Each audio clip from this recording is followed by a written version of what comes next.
بسم الله الرحمن الرحيم، والحمد لله رب العالمين، والصلاة والسلام على سيدنا محمد النبي الكريم وعلى آله وصحبه أجمعين. أيها الإخوة والأخوات، طلاب وطالبات الشهادة السودانية، السلام عليكم ورحمة الله وبركاته. اليوم مع قصيدة جرير يمدح عبد الملك بن مروان. أتصحو بل فؤادك غير صاحي، عشية هم صحبك بالرواحي. تقول العاذلات علاك شيب، أهذا الشيب يمنعني مراحي. تعزت أم حزرة ثم قالت، رأيت الموردين ذوي لقاح.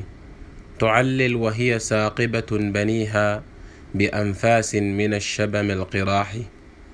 سأمتاح البحور فجنبيني أذات اللوم وانتظر امتياحي. طيب، نعود للأسئلة.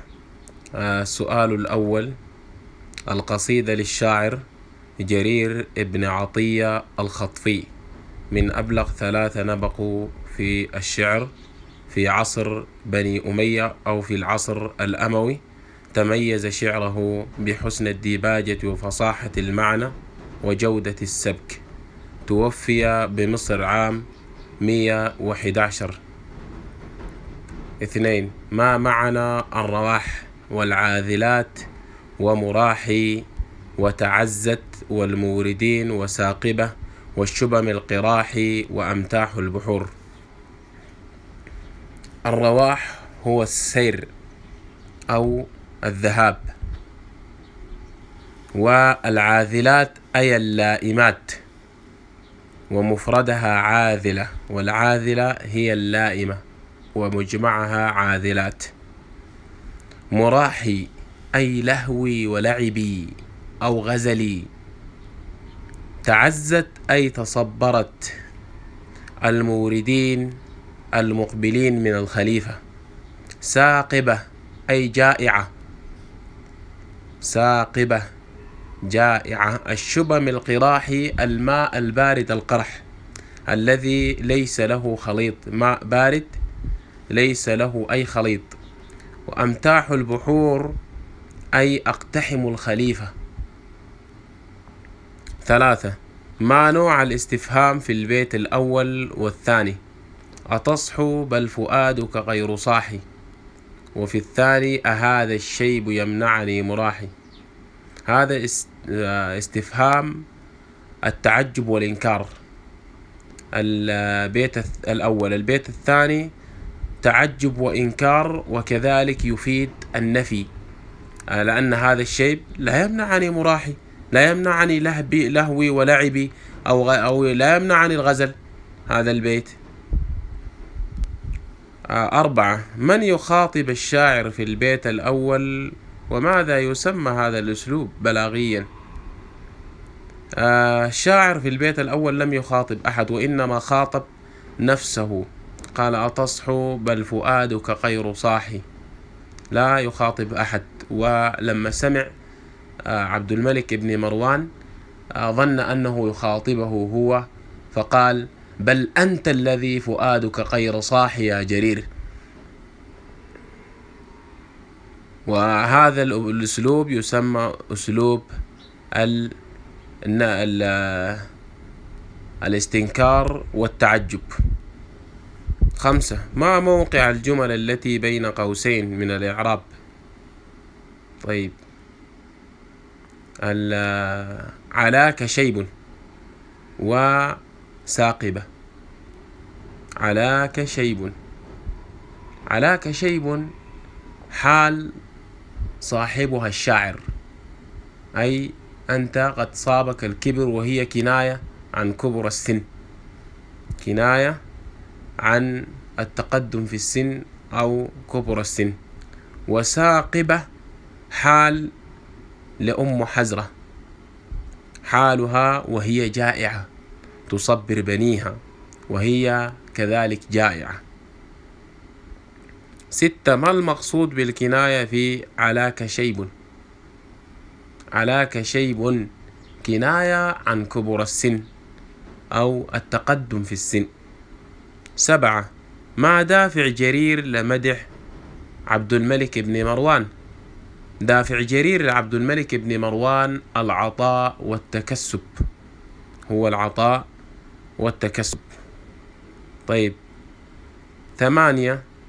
ما البيت الذي يدل على شدة فقرهم وكيف تدلل على ذلك أو على شدة فقرهم؟ هو البيت الرابع: تعلل وهي ساقبة بنيها بأنفاس من الشبم القراح، تصبر بنيها بقليل من الماء البارد القرح الذي ليس له أي خليط. طيب هو ما ماء، ليش ما تعطيهم كفايتهم؟ لأن الإنسان الجائع لا يستطيع أن يشرب كمية كافية من الماء، لابد من أنه يأخذ حذره من الماء، لأنه قد يصيبه مرض آخر بسبب أنه المعدة ليس فيها شيئا عشان تستقبل الماء. طيب 9. ماذا يريد الشاعر بقوله رأيت الموردين ذوي لقاح؟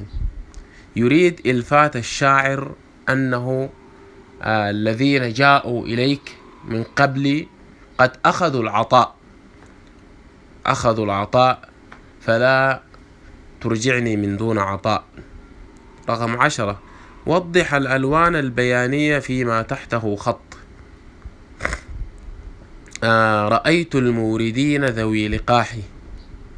رأيت الموردين ذوي لقاح، المقصود بها رأيت المقبلين من الخليفة، الناس العائدين من الخليفة. والموردين في أصلهم الناس الذين يريدون الأعداد ويريدون مواقع المياه ويأتون صادرين محملين دوابهم أو مطاياهم بالمياه.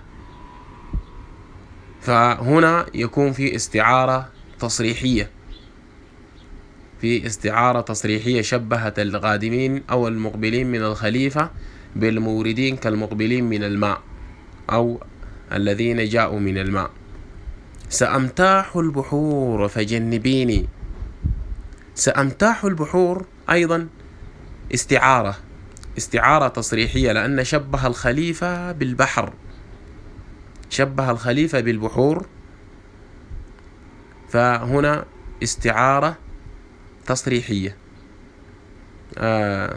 ذكر المشبه به وهو البحور وحذف الخليفة ورمز له بشيء من لوازمه فهو جنبني، لأن البحر لا يجنب، إنما ليجنب شيء محسوس، والحديث عن الخليفة.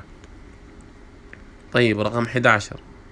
طلب الشاعر من زوجته أمرين، ما هما؟ في البيت الأخير سأمتاح البحور فجنبيني أذات اللوم وانتظر امتياحي.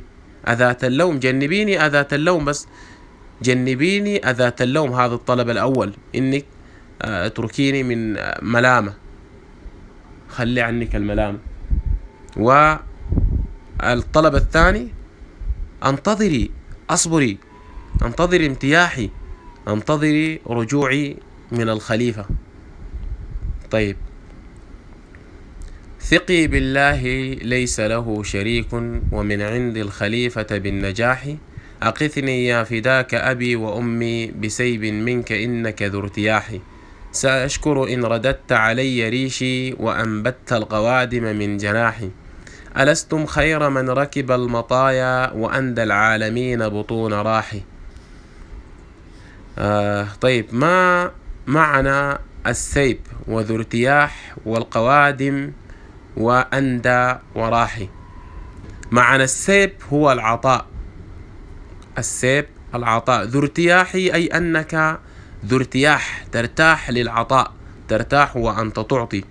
القوادم هم ريشتان في مقدمة جناح الطائر يساعدنه على التحكم في الطير والسرعة. أندى أي أكرم العالمين، قال أندى العالمين بطون راحي. راحي أي كفة اليد أو باطن اليد، وبالدارج كده كفة اليد. 2. كيف استمال جرير قلب الخليفة؟ استمع بالبيت السابع: أقثني يا فداك أبي وأمي، أي أنا أفديك بأبي وبأمي، فكيف لا تقثني بسيب منك. وكذا كمان أنك ذو ارتياح، أنك ترتاح للعطاء.